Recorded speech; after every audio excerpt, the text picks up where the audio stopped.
ለምንድን ነው ያነካት? ሚስጥሬን ታወጣለች። ነው ወደዚህ። እሺ ማን ያለው? መተት ሌላስ? ቡዳ አረድላ ምን አድርገህ ተብለህ ነው መተት? እንዴት ነበር እስካሁን ያነካት? ትጸልያለች፣ ትሰግዳለች፣ 10 ስም ትጠራለች። አረ እንደውም ልጅ 10 ስም ትጠራለች። እሺ ሌላስ?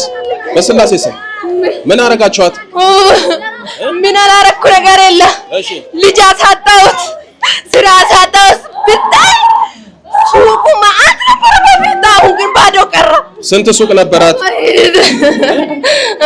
አንድ ሱቅ ነበረ፣ ግን በጣም የምትለፋ ሴት ነበረች። እሺ ልጅ ምን አረክ? አጨናገፍክ ወይስ ከለከልክ? ልጅ ምን አረክባት? ገደልኩት። የሁለት ወር ሱቅ ነበራት፣ ትሰራበት ነበረ። እሱም ተበላሸ። ዝም በል ነበረች የምትሞተው። የሁለት ወር ደግሞ ጽንስ አጨናገፈ፣ ህይወቷን አመሰቃቀለ።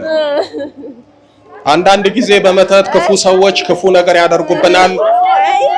ያንን ክፉ ነገር ደግሞ እግዚአብሔር እንዳደረገብን አድርገን የምናስብ የምንማረር በጣም ብዙ ሰዎች አሉ። ደጉን እግዚአብሔር በክፉ ሰዓታችን የምናከፋ በጣም ብዙ ሰዎች አሉ። ፈተናው መከራው ሲደርስብን ከነጠላችን ከህይወታችን ጀርባ ያለውን አናይም አናውቅም። እግዚአብሔር ነው እንዲያረጋኝ እንላለን። ብዙዎች ያረግዛሉ፣ ጽንስ ይጨናገፋል። እግዚአብሔር ሰጠኝና ነሳን እንላለን። በአሁን ሰዓት እኮ ያልተያዘ የለም። እግዚአብሔር ይማረን፣ እሱ ይፍታል። እሺ ተዘጋጅ። በስላሴ ስም በልጥራ። በስላሴ ስም በል።